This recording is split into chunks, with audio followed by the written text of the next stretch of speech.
Yeah. Say if I can get it here, and then I keep letting it stay here, it will eventually digest.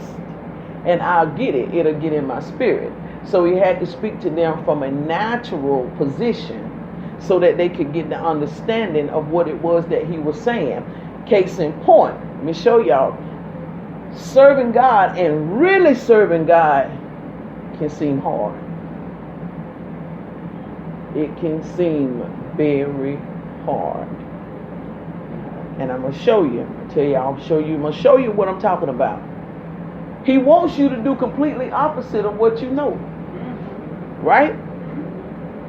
He say forgive them. You want to knock them out. He say give. I ain't finna get that. You see, it's completely different from what you want to do. So he said, I got to give it to you here. That's why you have to win in life before you can win in the kingdom. It's twisted. The mentality of the way this thing has been taught is wrong, and God has brought me to a place to challenge it. I've got to challenge it in order to bring the people in the right mindset of where it's supposed to be. See, it has been taught, get yourself together, you know, or get in, go get saved, go get in the church, and then you get all the stuff together. That's not how it is. You actually go into the place of stripping, which is the wilderness. And in the wilderness, that's where the things are shedded off. Because when you come out of the wilderness, you ready for the kingdom. See, you done battled with everything in here. You done faced all of that. Because that's what the wilderness does. The wilderness brings everything to your face.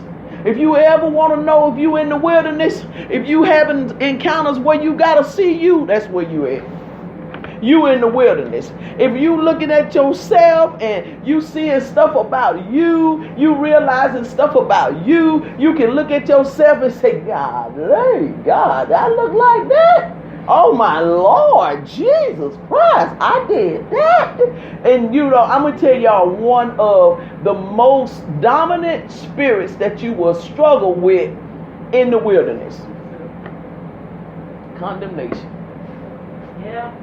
Condemnation. Yeah. Condemnation is one of the strongest spirits that you will struggle with in the wilderness. I'm finna show y'all and help you understand why. Because in the wilderness, you see you. And when you see you, you have a tendency to feel bad about what you see. You feel bad about it. And that's what makes people retreat. That's what makes people walk away from the wilderness. See, the wilderness is the middle part. You got Egypt, which is sin. I've taught y'all this. Egypt, which is sin, living for the devil, full-fledged, baby. You ain't thinking nothing about God. You turning up and turning down. You doing what you want to do. That's Egypt. You come out of Egypt and was sent straight to the wilderness, which is the place of stripping. It is to take Egypt off of me. So then, if I'm in Egypt and all I'm used to is Egypt, I probably don't know that Egypt is wrong, gang. Because that's all I'm used to. See, I was born like this. They taught me this when I was little. You know, I seen Granddaddy do this. I seen Mr. Charlie do this. Don't blame Mr. Charlie. He just a man and he doing the best he can. I seen him. I seen them do this. I was raised like this. I was raised like that. So in the wilderness, you take on the mentality of it because that's all you know.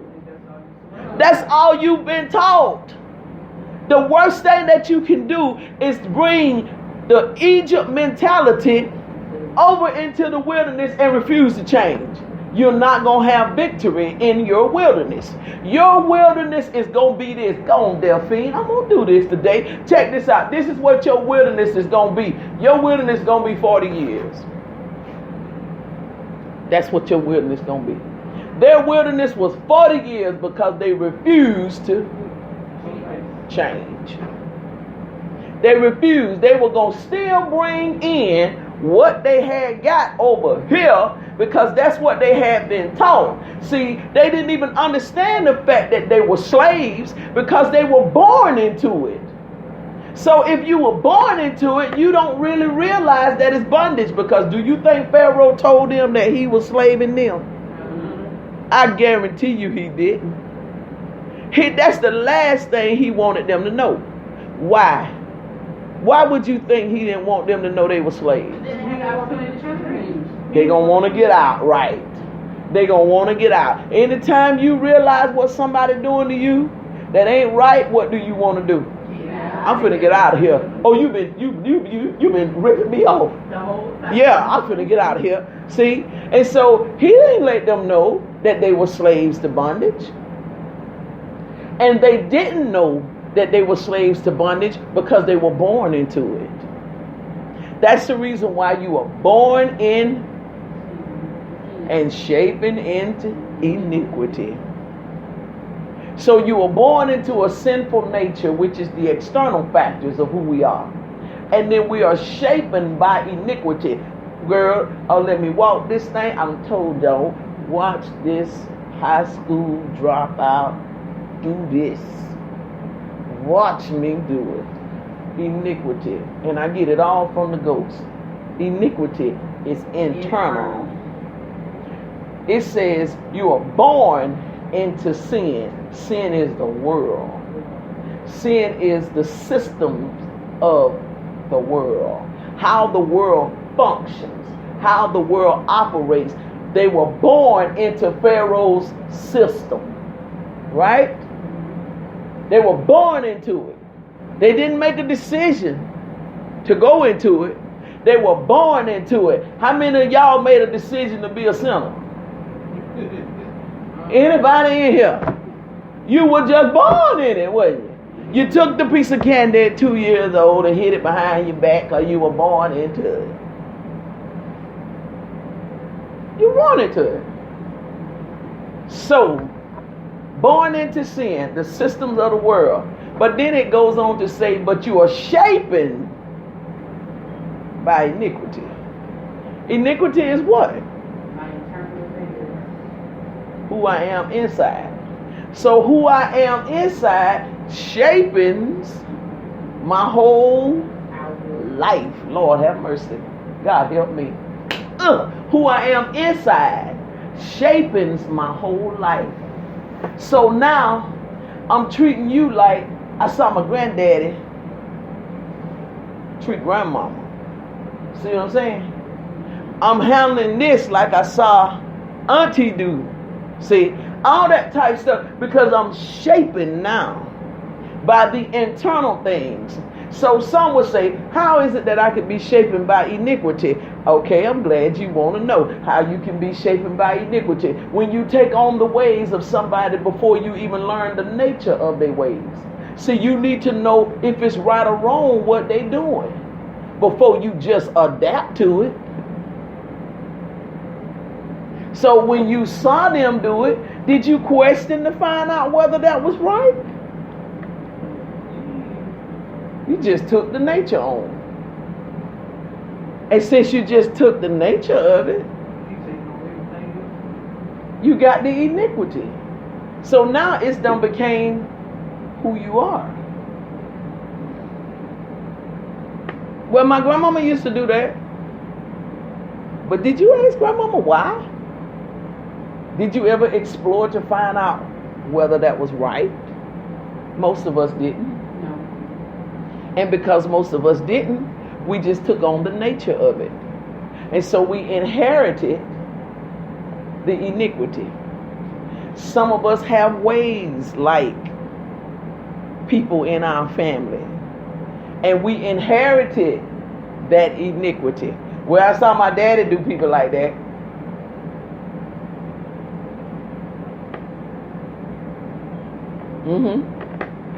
So I saw my daddy slam the door in the face of the Jehovah's Witnesses.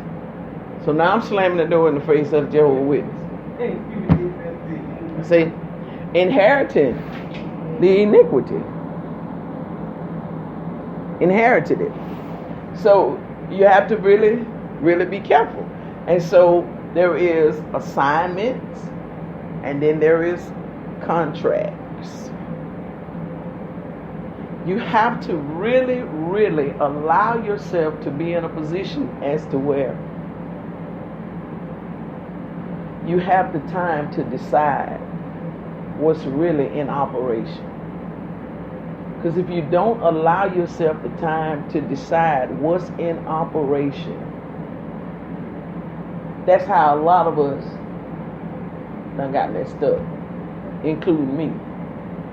When you don't allow yourself the ample time that you need to make a decision as to what it is, you got to know that there is a contract against your life. It's two binding contracts. There's a contract from God, and there's a contract from the enemy. There is assignments from God, and there is assignment from the enemy. That's on our lives. Let's go to Matthew chapter 12. Matthew chapter 12.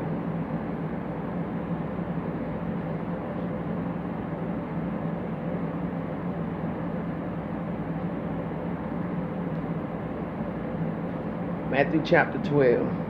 So let's not make an 11-day journey. Some theologians say it was 11 days they should have made the journey. It took them 40 years because of the refusal to change. When you come out of Egypt, there is a requirement. Really, it's a requirement, and there is an agreement. Should be an agreement to make a change. When you come out of Egypt.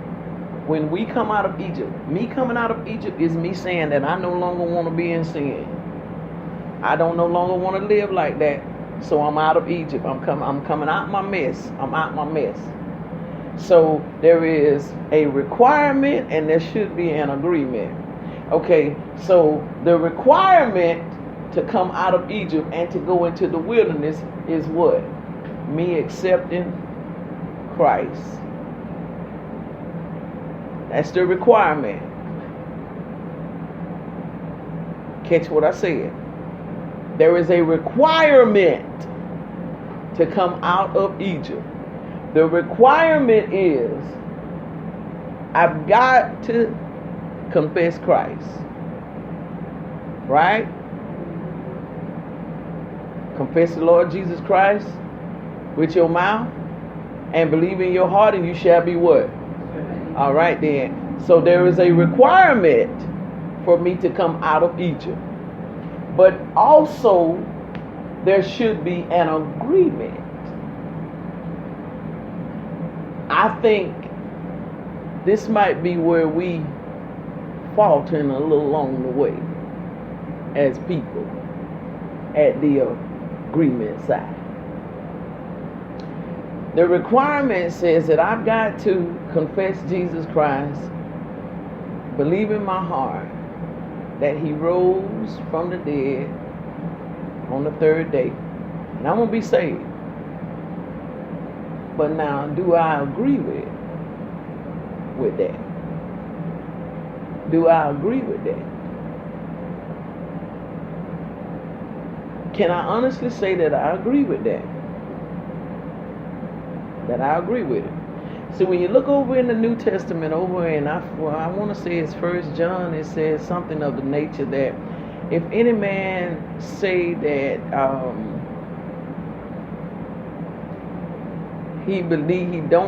that he doesn't believe in the Son of God or something of the sort, he's a liar. Basically, what he's saying is that when I came out of Egypt, if I was in agreement with what brought me out of Egypt, we should be walking in harmony. So let me get y'all the picture in your mind so I can show you. I'm in Egypt. But I'm ready to